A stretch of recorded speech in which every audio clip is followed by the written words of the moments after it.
Now, what about fertilizers? You talked about fertilizing. When do you fertilize? Everybody says, you got to do it in the spring, got to do it in the fall. When do you really fertilize to get the best kind of lawn? Well, I think a lot of times you get those conflicting views because people are growing different kinds of grass. Right, okay. I live in North Carolina, and from there and farther north states, we have cool season grasses like fescue, particularly, that fall is prime time to feed it. They start growing in the fall. That's when you plant it. That's when you fertilize it. That's when everybody gets out and does their yard work.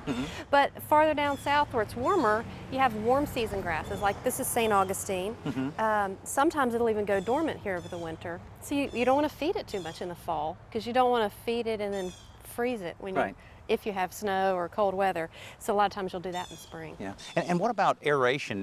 We see people around here all the time. They'll rent an aerator and then they'll just tear their yard up. And their sprinkler systems. Yeah, exactly. so I mean, when should you aerate? You can do that about any time. Fall's a great time. Spring is also a good time. I like to do it in the fall because you can put down things like your lime, your compost.